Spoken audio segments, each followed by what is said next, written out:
우리 민수기 22장 21절에서 35절, 우리 말씀이 길지만 그래도 다 같이 한 목소리로 읽어보겠습니다. 시작. 발람이 아침에 일어나서 자기 나귀에 안장을 지우고 모압 고관들과 함께 가니 그가 감으로 말미암아 하나님이 진노하심으로 여호와의 사자가 그를 막으려고 길에 서니라. 발람은 자기 나귀를 탔고 그의 두 종은 그와 함께 있더니 나귀가 여호와의 사자가 칼을 빼어 손에 들고 길에 선 것을 보고 길에서 벗어나 밭으로 들어간지라. 발람이 나귀를 길로 돌이키려고 채찍질하니 여호와의 사자는 포도원 사이 좁은 길에 섰고 좌우에는 담이 있더라. 나귀가 여호와의 사자를 보고 몸을 담에 대고 발람의 발을 그 담에 짓누름에 발람이 다시 채찍질하니 여호와의 사자가 더 나아가서 좌우로 피할 데 없는 좁은 곳에 선지라. 나귀가 여호와의 사자를 보고 발람 밑에 엎드리니 발람이 노하여 자기 지팡이로 나귀를 때리는지라. 여호와께서 나귀 입을 여시니 발람에게 이르되 내가 당신에게 무엇을 하였기에 나를 이같이 3번을 때리느냐. 발람이 나귀에게 말하되 내가 나를 거역하기 때문이니 내 손에 칼이 있었다면 곧 너를 죽였으리라. 나귀가 발람에게 이르되 나는 당신이 오늘까지 당신의 일생 동안 탄 나귀가 아니냐. 내가 언제 당신에게 이같이 하는 버릇이 있었더냐. 그가 말하되 없었느니라. 그때에 여호와께서 발람의 눈을 밝히심에 여호와의 사자가 손에 칼을 빼들고 길에 선 것을 그가 보고 머리를 숙이고 엎드리니 여호와의 사자가 그에게 이르되 너는 어찌하여 내 나귀를 이같이 3번 때렸느냐. 보라, 내 앞에서 내 길이 사악함으로 내가 너를 막으려고 나왔더니 나귀가 나를 보고 이같이 3번 돌이켜 내 앞에서 피하였느니라. 나귀가 만일 돌이켜 나를 피하지 아니하였다면 내가 벌써 너를 죽이고 나귀는 살렸으리라. 발람이 여호와의 사자에게 말하되 내가 범죄하였나이다. 당신이 나를 막으려고 길에 서신 줄을 내가 알지 못하였나이다. 당신이 이를 기뻐하지 아니하시면 나는 돌아가겠나이다. 여호와의 사자가 발람에게 이르되 그 사람들과 함께 가라. 내가 내게 이르는 말만 말할지니라. 발람이 발락의 고관들과 함께 가니라. 아멘. 주님 감사합니다. 오늘도 주의 말씀으로 우리 가운데 임재하시는 주님, 그 주님을 우리의 마음을 벌려 우리의 두 팔을 벌려 환영합니다. 그 말씀이 우리의 참된 주인이 되시고 그 말씀이 우리 삶에 완전한 만족이 되게 허락하여 주시옵소서. 예수님의 이름으로 기도합니다. 아멘. 오늘 종려주일입니다. 예수님께서 나귀 새끼를 타시고 예루살렘으로 입성하신 바로 그날이지요. 종려나무 가지를 들고 흔들면서 호산나 다윗의 자손이여 우리를 구원하소서. 마치 오늘날 BTS 아니면 블랙핑크가 미국에 오니까 그 많은 사람들이 와 오빠 하고 쓰러지는 마치 그런 모습입니다. 그래서 그 많은 무리들이 그렇게 예수님을 따르고 가고 있습니다. 우리는 흔히 이 많은 무리들이 정말 무식한 사람들, 예수님도 모르는 그런 사람들이라고 흔히 우리는 오해를 합니다. 근데 이 사람들은요 이스라엘입니다. 유대인들입니다. 누구보다도 성경을 잘 아는 자들입니다. 이들이 이렇게 환영하는 이유는 뭐냐?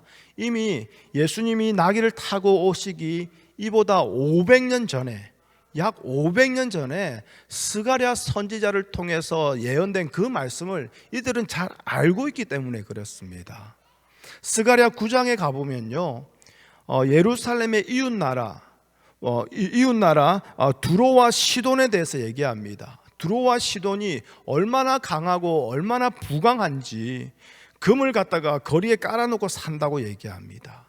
그리고 그것으로 성벽을 지으며 그들의 인생에 대해서 철저하게 완벽하게 모든 것을 준비하고 살아가는 정말 부강한 잘 사는 나라. 그런데 그 두로와 시돈을 어떻게 하시느냐? 바로 무너뜨리시는 주님. 그들의 권세를 다 무너뜨리시고 그들을 바다에 쳐넣어 버리시는 그 구원의 왕이 우리 이스라엘에게 오게 될 것이다. 그런데 그 이스라엘의 왕이 어떤 모습으로 오느냐? 스가랴서 9장 9절에 보면 나귀의 작은 것, 곧 나귀의 새끼를 타고 오신다라는 그 500년 전의 말씀이 있었다라는 거예요. 그러니까 지금 호산나 그렇게 따라오는 이 사람들은 무식한 사람들이 아니라 성경을 잘 알고 성경의 말씀을 그대로 믿고 기대하고 있었던 자들이라는 거죠. 그런데 정말 예수님이 나귀 새끼를 타고 들어가시는 거 아닙니까? 그러니 이 사람들이 난리가 난 거예요. 드디어 우리에게도 참된 구원자가 나타나서 비록 그 예수님의 모습이 전쟁에서 승리하고 돌아온 왕이라든지 군대의 지휘관처럼 위풍당당하게 멋진 말을 타고 수많은 전리품을 가지고 멋있게 들어오는 그런 개선 장군의 모습은 아니어도 상관없어요. 그렇게 들어오면 이 사람들에게는 그 사람은 자기들의 구원자가 아니라는 것은 확실하거든요. 왜냐하면 나귀 새끼를 안 타고 오니까. 근데 예수님은 나귀 새끼를 타고 오잖아요. 그럼 이 사람들에게 무엇입니까? 드디어 우리에게 구원자가 왔다. 그래서 이 사람들이 지금 이 난리를 치고 있는 거죠. 그런데요, 오늘 우리가 읽은 이 민수기 22장에 보면 예수님 외에도 나귀를 탄 선지자 한 명이 등장합니다. 우리 사진을 한번 보여주시겠어요? 진짜 저 사진은 아니지만 영화의 한 장면입니다. 우리 발람이라는 그 영화의 한 장면인데요.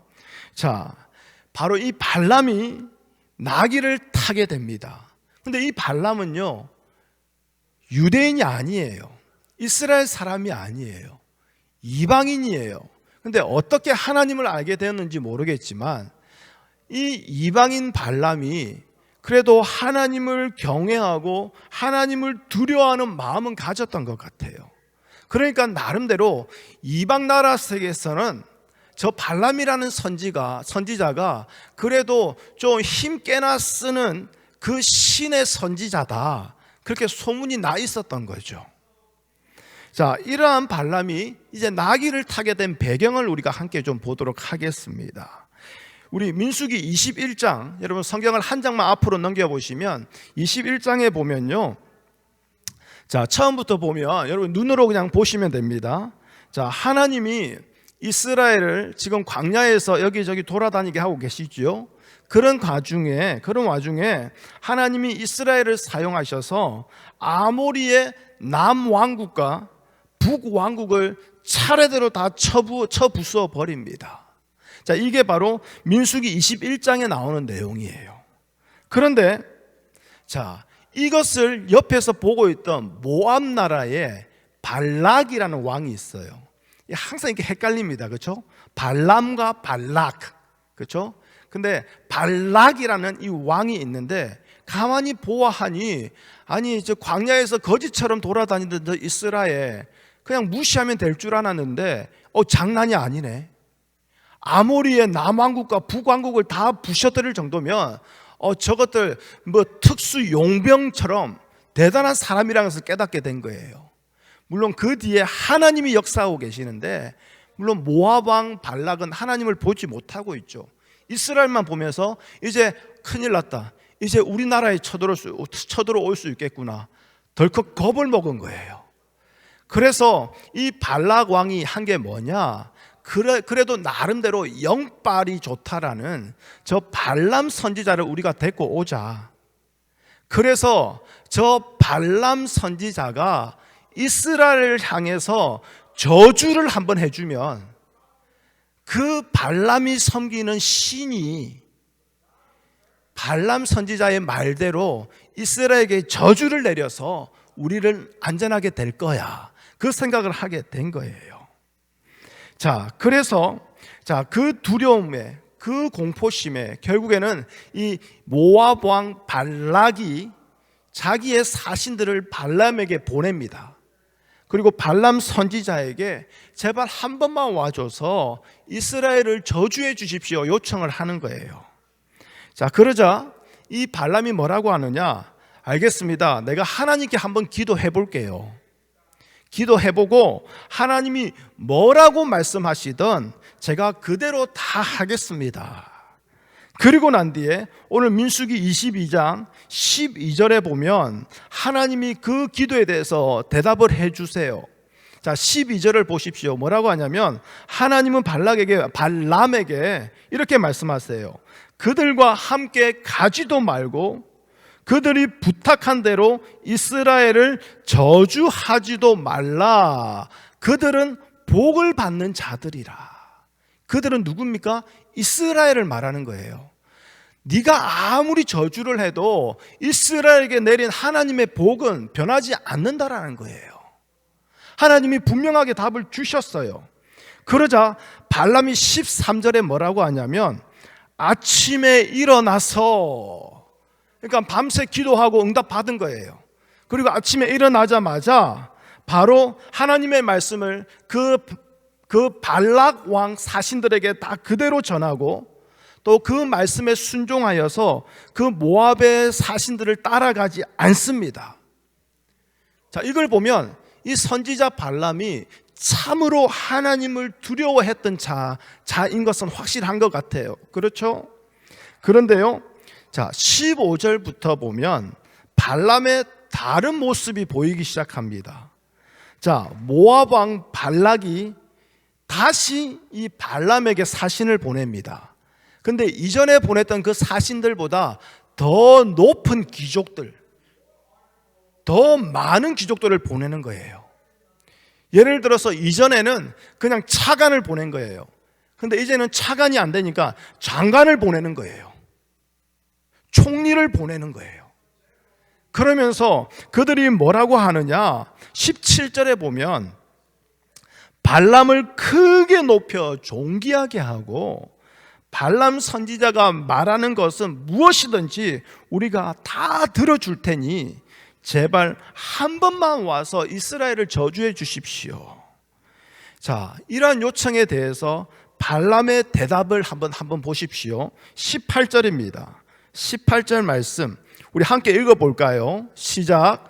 발람이 발락의 신하들에게 대답하여 이르되 발락이 그 집에 가득한 은금을 내게 줄지라도 내가 능히 여호와 내 하나님의 말씀을 어겨 말하거나 더하지 못하겠노라. 야, 진짜 멋있지 않습니까? 세상의 모든 금은보화, 모든 영광을 다 준다 해도 내가 하나님이 말씀하신 그대로 할 거야. 그 말에 내가 더하거나 빼지도 않을 거야. 진짜 멋집니다. 이런 신앙은 부럽지 않습니까? 그러니까 여기까지 보면 발람은 정말 하나님의 말씀대로 움직이려는 그 믿음을 보여주고 있는 것 같아요. 그런데 이상한 게 있어요. 우리가 오늘 읽어봤지만 34절에 보면 그렇다면 발람이 왜 34절에 하나님께 내가 범죄하였나이다 라고 고백할까요? 지금까지 보면 발람 진짜 멋지지 않습니까? 근데 왜 34절 가서 하나님께 범죄하였나이다 라고 말을 하고 있느냐 이 말이에요. 그러면 그 사이에 무슨 일이 있었겠죠. 자, 그게 뭡니까? 19절 한번 볼까요? 19절에 18절까지 말하고 끝내야 되는데 19절에 발람이 또 이런 얘기를 더 합니다. 함께 읽어봅니다. 19절 시작. 그런즉 이제 너희도 이 밤에 여기서 유숙하라. 여호와께서 내게 무슨 말씀을 더 하실는지 알아보리라. 이미 하나님께 기도 응답 받았잖아요. 그들과 함께 가지 마라. 이스라엘을 저주하지 마라. 이미 하나님의 명령을, 하나님의 뜻을 발람은 알고 있습니다. 그런데 왜 또 기도할까요? 그 기도의 이유가 뭡니까? 여호와께서 내게 무슨 말씀을 더 하실는지 알아보리라. 이게 더 기도하는 이유예요. 어쩌면 다시 한 번 더 기도해 보겠다라는 이런 기도에 감추어져 있는 그 발람의 마음을 여러분도 잘 아실걸요? 지금 모르는 척하면서 눈을 아주 그냥 어린아이처럼 동글동글하게 뜨고 계시지만 이미 그 마음에 뭔가 찔림이 찌익하게 들어왔을걸요? 저는 그랬거든요. 발람은요, 귀족들을 따라서, 그 사신들을 따라서 모압으로 가고 싶기 때문에 그런 거예요.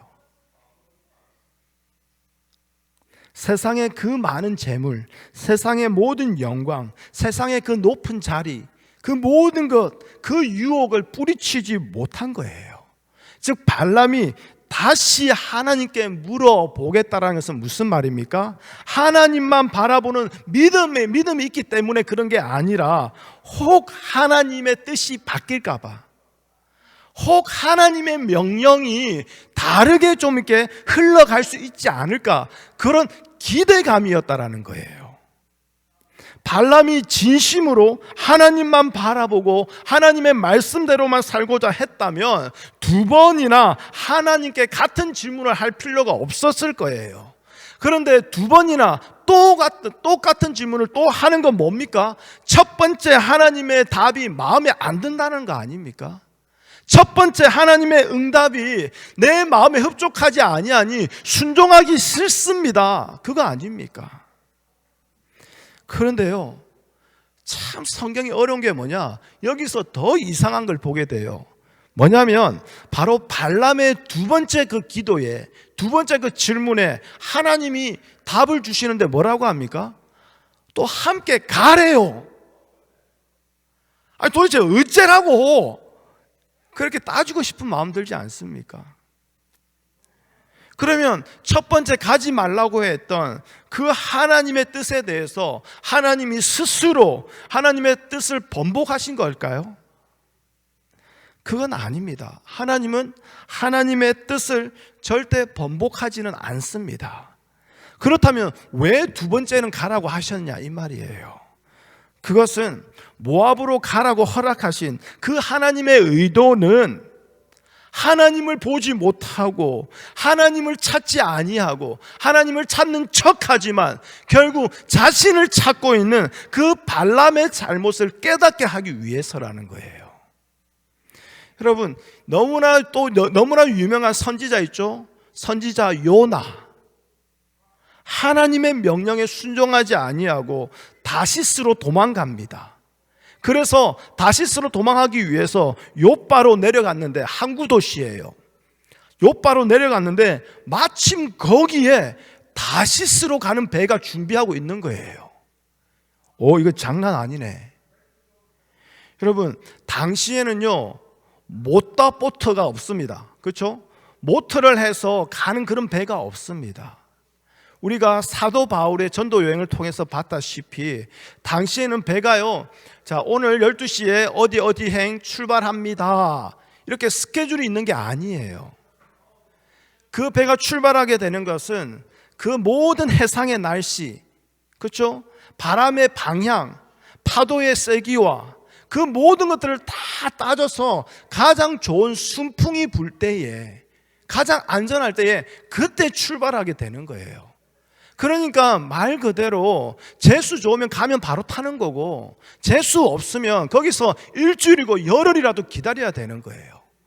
그런데 요나가요 다시스로 도망가겠다고 욥바로 갔는데 마침 다시스로 출발하는 배가 딱 대기하고 있는 거예요.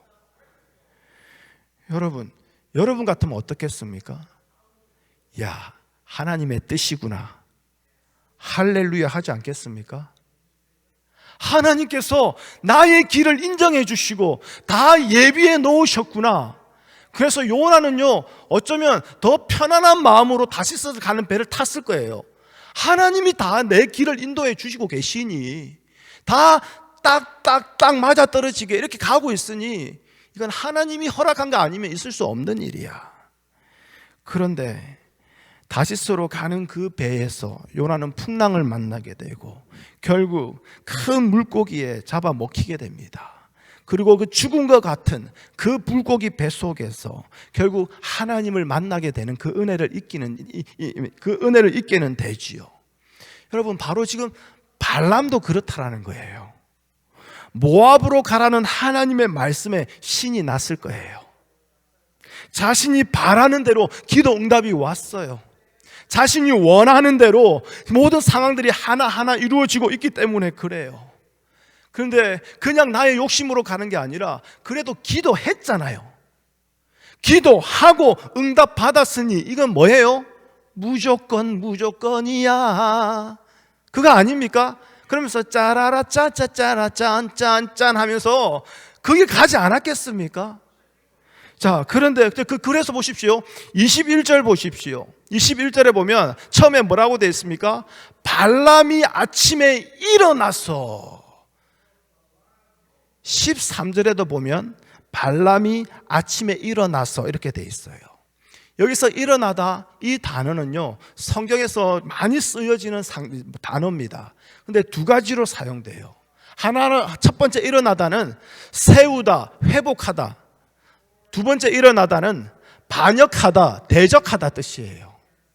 13절에 아침에 발람이 일어난 것은 하나님의 뜻에 순종하고 하나님의 뜻을 세우기 위해서 일어났던 거예요.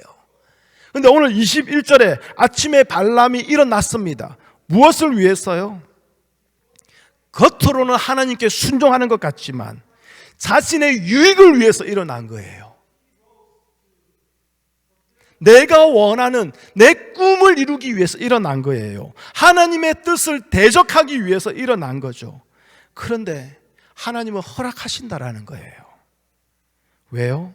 하나님은 그에게 나귀를 허락하시고 나귀를 타고 가는 그 모압의 길에서, 모압을 가는 그 길에서 하나님은 이제 그 나귀를 이용하여서 발람의 죄를 드러내시고 있는 거예요. 발람이 나귀를 타고 가고 있습니다. 그런데 갑자기 이 나귀가 길을 잘 가지 않고 밭으로 들어가 버립니다. 자, 앞에까지 보았던 그런 발람의 모습이라면 자기가 원하는 대로 나귀가 길을 가지 아니하고 밭으로 들어가니, 그러면 발람은 어떻게 해야 됩니까? 하나님께서 또 무엇라 말씀하실 것이 더 있는지 함께 기도해보자, 그래야 되는 거 아닙니까? 근데 이제 그렇게 기도할 이유가 없어졌어요. 왜요? 내가 원하는 대로 하나님은 내 길을 인도해 준다고 믿어버렸기 때문에요. 그러니 이 길을 방해하고 있으면 이제부터는, 그때는 하나님의 역사가 아니라 더러운 사탄의 역사라고 해요. 그러면서 귀신아 떠나가라, 사탄아 물러가라, 악한 것들아 떠나가라 하면서 대적 기도도 하고 난리 납니다. 자, 발람이 화가 나버렸어요. 그래서 그 나귀를 어떻게든 돌이켜 보려고 채찍질을 합니다. 그런데 나귀가 그래도 말을 듣지 않아요. 계속해서 또 채찍질을 하다가 결국에는 노하여서 자기 지팡이로 나귀를 때려버리기까지 합니다. 그러자 30절에 보십시오. 하나님은 나귀의 입을 열게 하십니다. 마치 이솝우화 같은 사건이 여기서 등장합니다. 아니, 나귀가 입을 열어서 발람에게 말을 하는 거예요. 나는 네가 오늘까지 당신의 일생 동안 탄 나귀가 아니냐, 내가 언제 당신에게 이같이 하던 적이 있었더냐, 이런 버릇이 있었더냐. 여러분, 참으로 놀랍지 않습니까? 인간과 대화를 할 수 없는 짐승인 나귀의 입을 열어서 발람과 대화를 하게 하세요. 이는 지금 겉으로 보면 나귀를 인간의 수준으로 하나님이 싹 올려가지고 그렇게 대화하게 한 것처럼 보이지만요, 사실은 반대예요. 33절에 보십시오. 뭐라고 되어 있습니까? 하나님이 나귀는 살리고 발람 너는 죽였을 것이다, 그걸 말씀하고 있죠. 이걸 보면요, 오히려 발람을 나귀의 수준으로 내려놓으신 거예요. 짐승의 수준으로 내려놓으신 거예요. 하나님은 짐승인 나귀도 보고 있는 것을 보지 못하고 있는 그 인간의 실상을 드러내고 있는 거예요.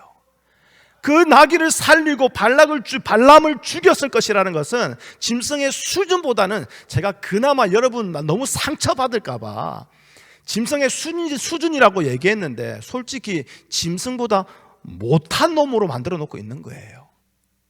그렇죠? 여러분, 이게 참 기분이 나쁘실 거예요. 한국 욕에 보면요, 개가 다 들어가거든요. 개가 들어가면요, 어떻게 얘기를 해줘도 기분 다 나빠요. 개보다 못한 놈 하면 기분 나쁘지 않습니까? 그런데 좀 올려줘서 개 같은 놈 해도 또 기분 나빠요. 근데 그보다 더 올려줘서 개보다 낫네, 그래도 기분 나빠요. 그렇지 않습니까? 그런데 지금 하나님이 이 발람을요, 그 개, 짐승보다 못한 놈으로 취급하고 있다는 거예요. 왜요? 짐승도 보고 있는 것을 보지 못하는 자. 여호와의 사자를 보고 길을 가지 않고 버티는 그 나귀의 마음도, 짐승의 마음도 알지 못하고 그 나귀처럼 행하지도 못하는, 어쩌면 우리의 모습을 드러내고 있는 거 아닙니까? 나귀는 지금 여호와의 사자를 보고 행동하고 있습니다. 하나님을 보고 행동하고 있다는 거예요. 비록 자기 위에 자기의 잠시의 주인인 그 발람이 타고 있지만, 그래서 그 잠시의 주인이 매를 때리며 길을 가기를 원하고 있지만, 나귀는 온 땅의 주인 되시는, 이 세계의 주인 되시는 그 하나님을 보고 행동하고 있다는 거예요. 이 하나님 앞에서 발람인들 다르겠습니까? 발람인들 자기가 주인이 되겠습니까? 하나님이 주인 되심을 알고 있어야 되는 자가 바로 이 발람 아닙니까?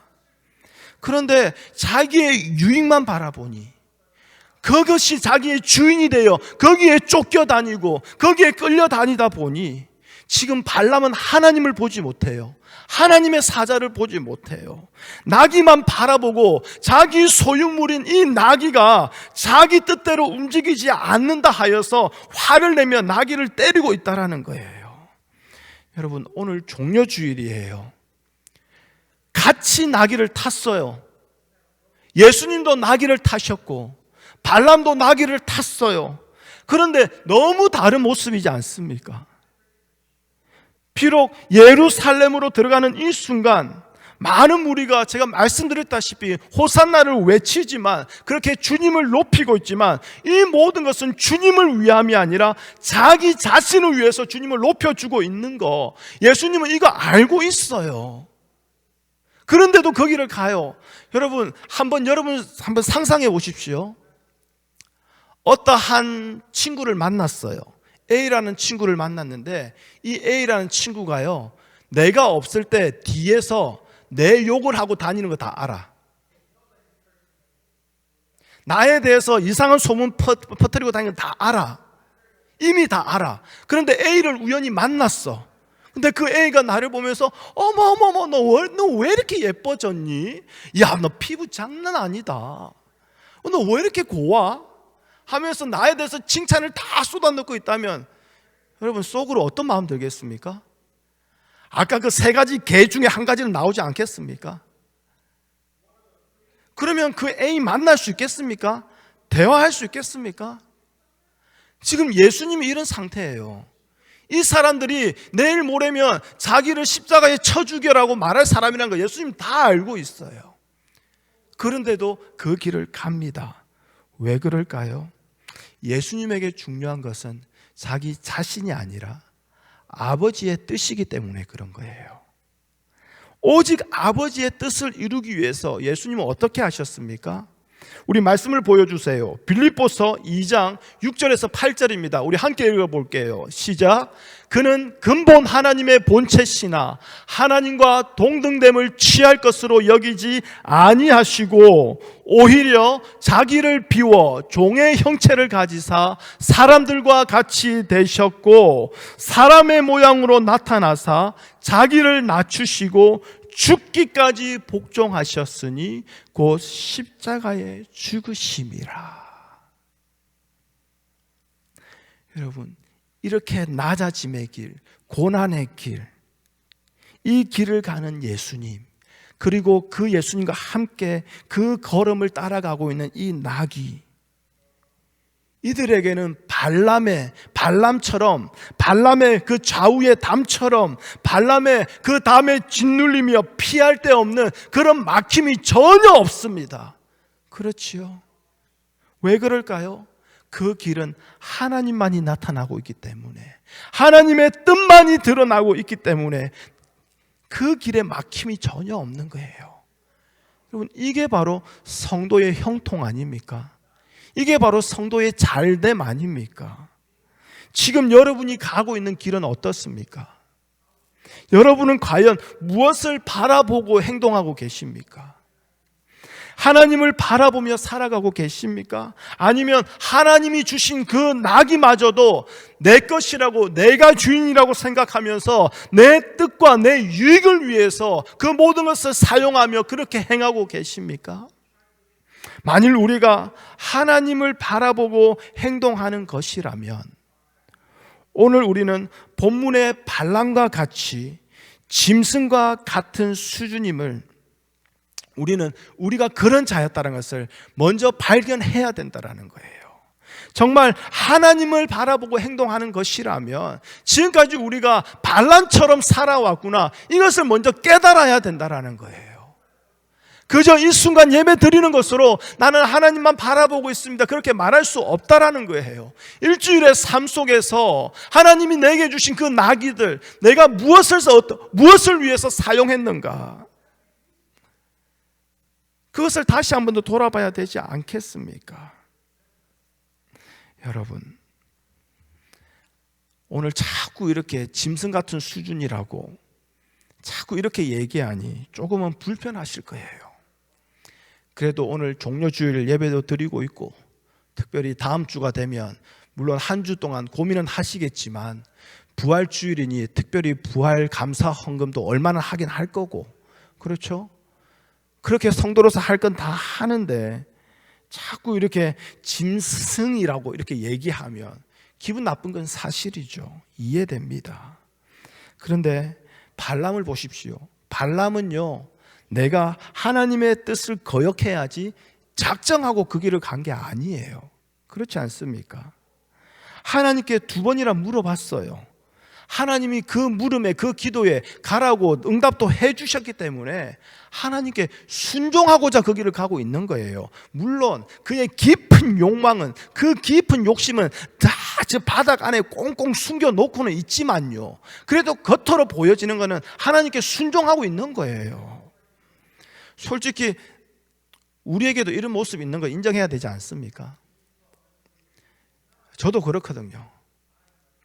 목회 열심히 하기 때문에 하나님이 복 주신다, 특히 목회자의 자녀는 하나님께서 다 지켜주시고 돌보신다, 그런 말들요, 반은 맞고 반은 틀려요. 근데 대부분 틀린 마음으로 얘기를 해요. 근데 그 마음도요, 솔직히 저도 포기하기가 싫어요. 넉넉하지 못하니 많이 잘해주지는 못해요. 하고 싶은 거 많이 잘해주지는 못해요. 그러다 보니까 하나님, 우리 자녀들 좀 잘 됐으면 좋겠어, 이 마음이 저 안에도 있어요. 이거 내려놓기 힘들어요. 여러분, 제가 이제 제 모습을 먼저 솔직하게 말씀드리는 거예요. 그러면 여러분은 어떻습니까? 어떤 일을 시작할 때에, 아니면 어떤 일들을 해결해야 될 때에 하나님의 뜻대로 되게 해달라고 그렇게 기도하지 않습니까? 아니면 내가 지금 하게 되는 이 일이, 하는 이 사업이, 이 직장이, 이 프로젝트가 믿음으로 살아가는데 방해가 되지 않도록 그렇게 하나님이 인도해 달라고 기도도 하지 않습니까?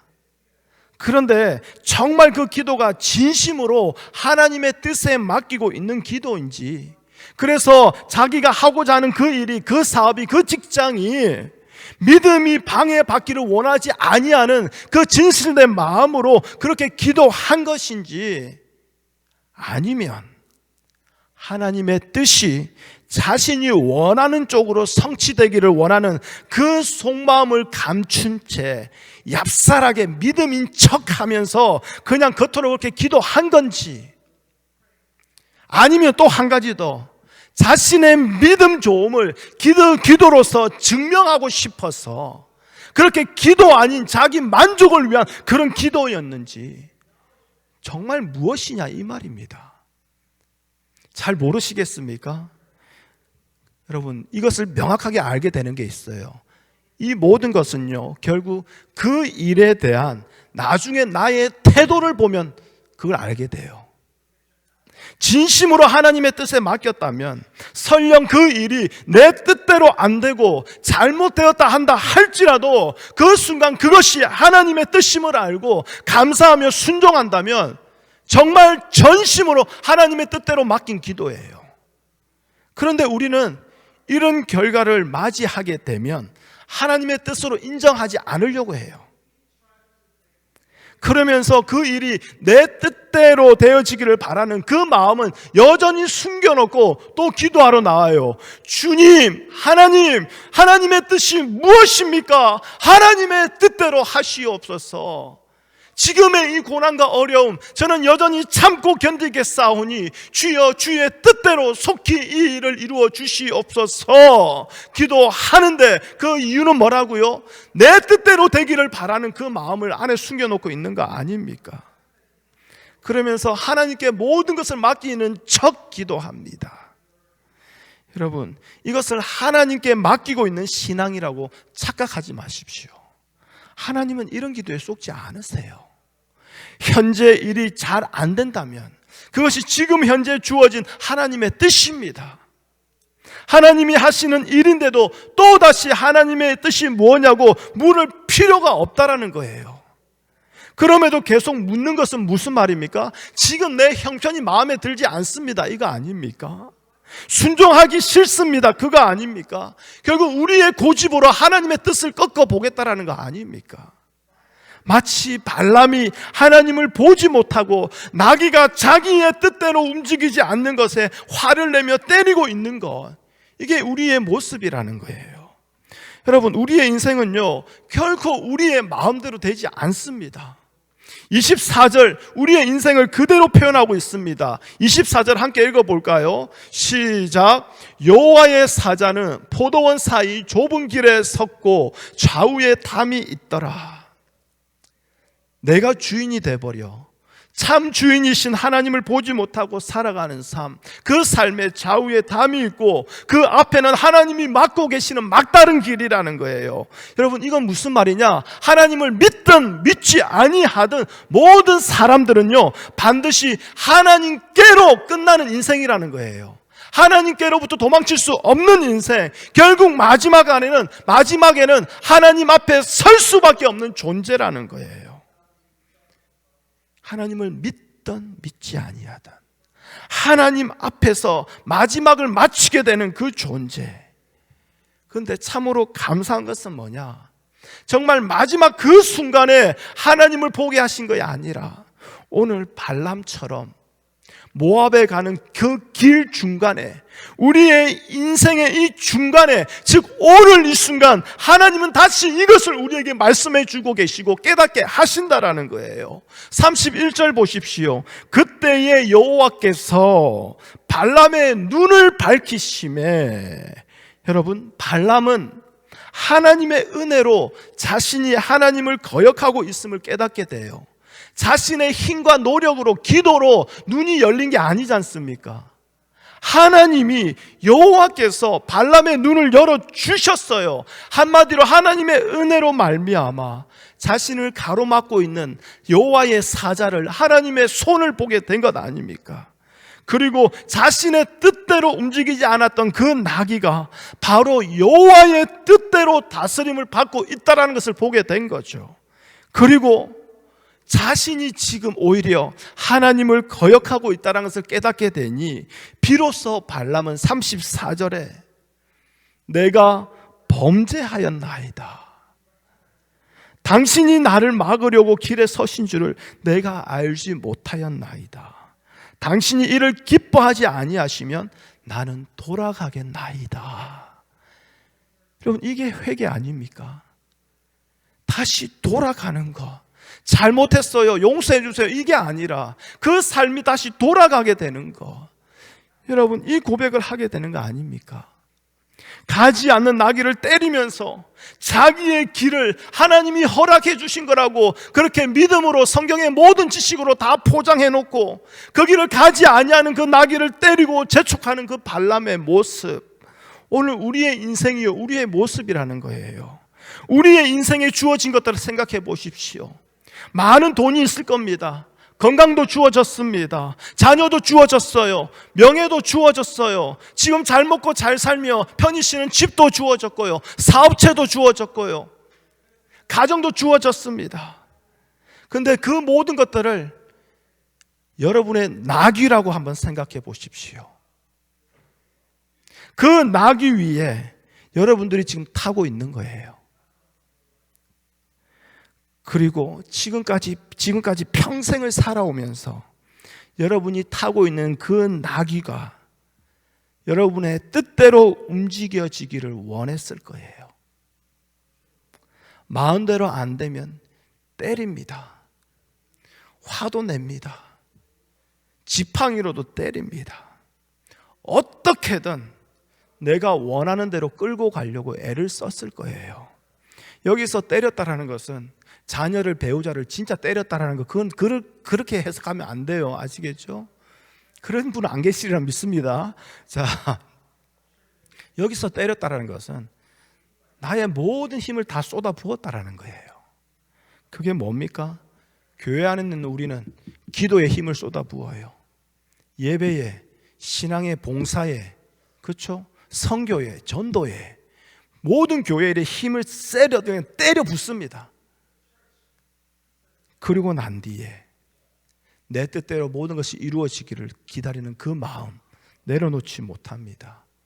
물론 하다 안 되니 결국 기도도 하게 되고 예배도 하게 되는 거 은혜죠. 근데 기도했다고 예배 드렸다고 거기서 끝나면 안 되는 거예요. 거기서도 또 무너져야 되는 거예요. 거기서도 또 망해야 되는 거예요. 또 내려놓아야 되는 거예요.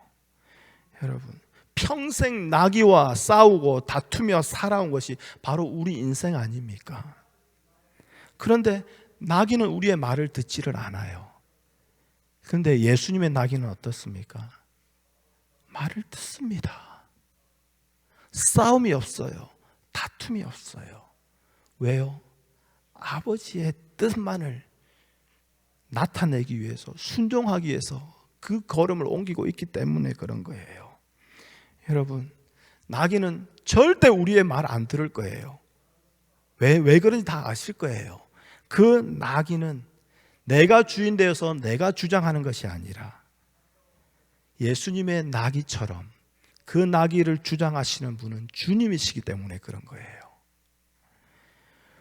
그래서 우리의 인생이 우리 마음대로 움직여지지 않는 것, 여러분, 이것을 감사하시기를 바랍니다.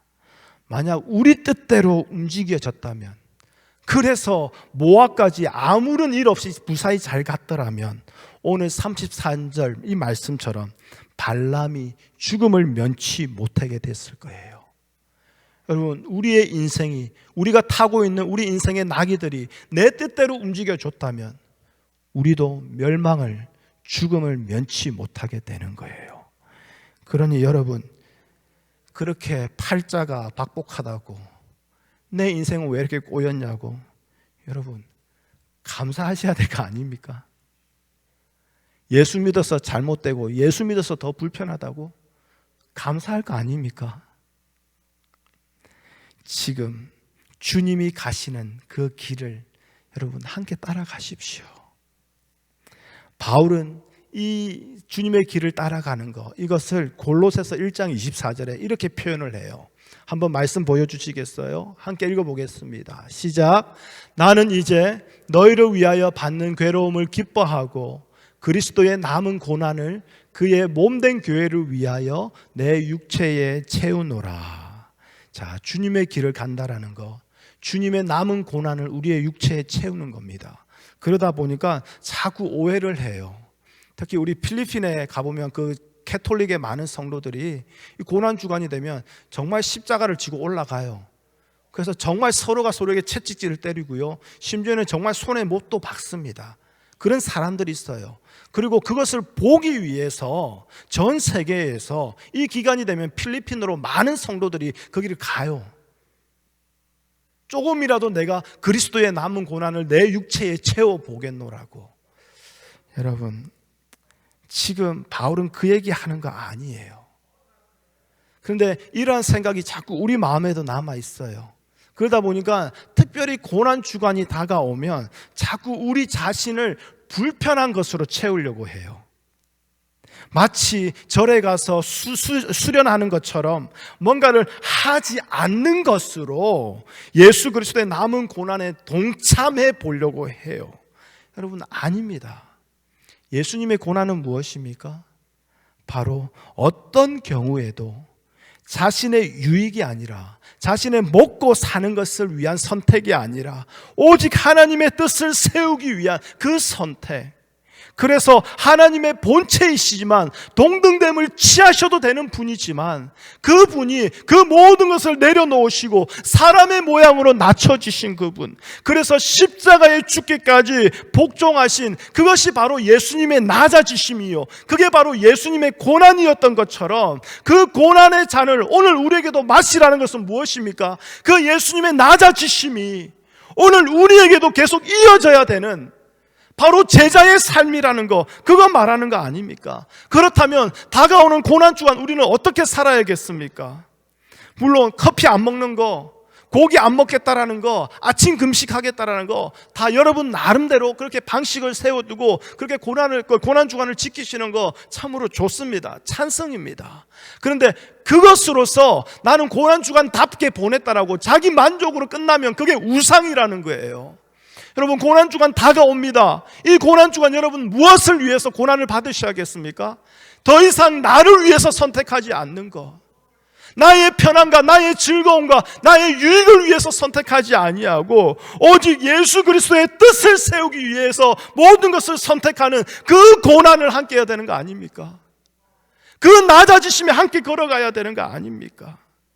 그렇다면 지금까지 나를 위해 선택하며 내 것이라고 여겨왔던, 그래서 타고 왔던 그 모든 나귀들 이제는 내려놓고 주님이 타신 것, 주님의 나귀에 같이 타야 되는 거 아니겠습니까?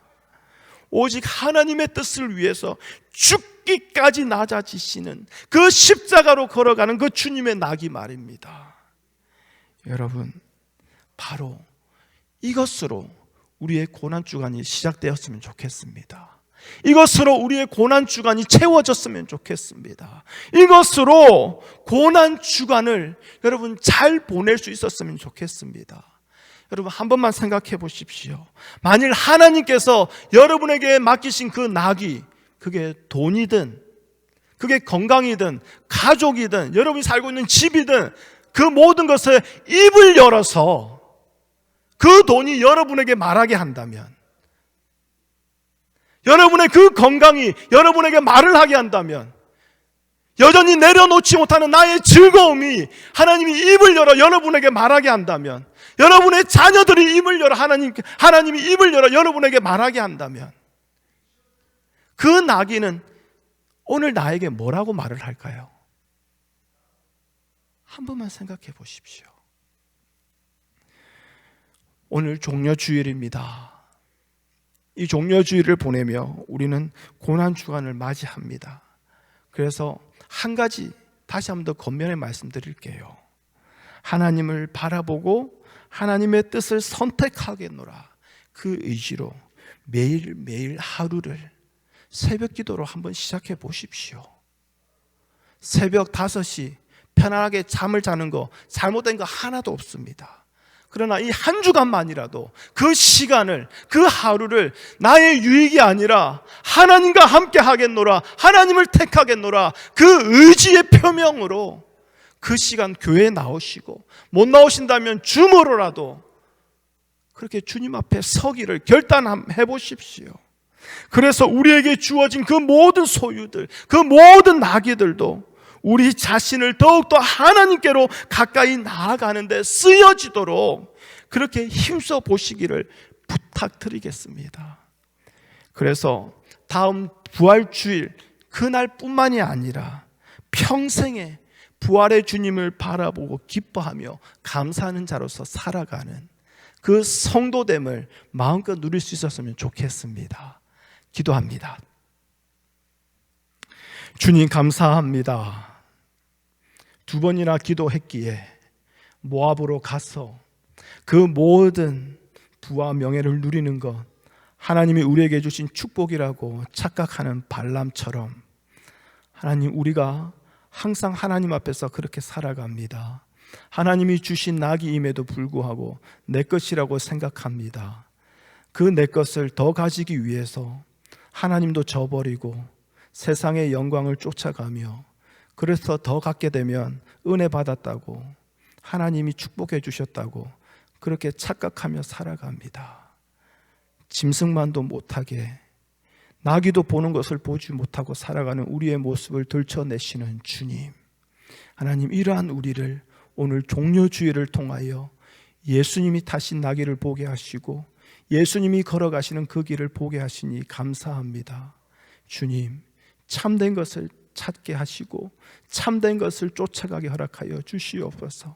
세상의 헛된 영광을 영원히 살아계시는 하나님의 영광과 바꾸는 어리석은 자가 되지 아니하도록 주님, 다가오는 고난주간 다시 한 번 더 나를 위한 선택이 아니라 주를 위한 선택을 하기를 주여 축복하여 주시옵소서. 그렇게 주님만을 생각하고 주님만으로 채워지고 주님만으로 감사하며 만족하는 고난주간이 될 수 있도록 주여 우리 가운데 함께하여 주시옵소서. 예수님의 이름으로 기도합니다. 아멘.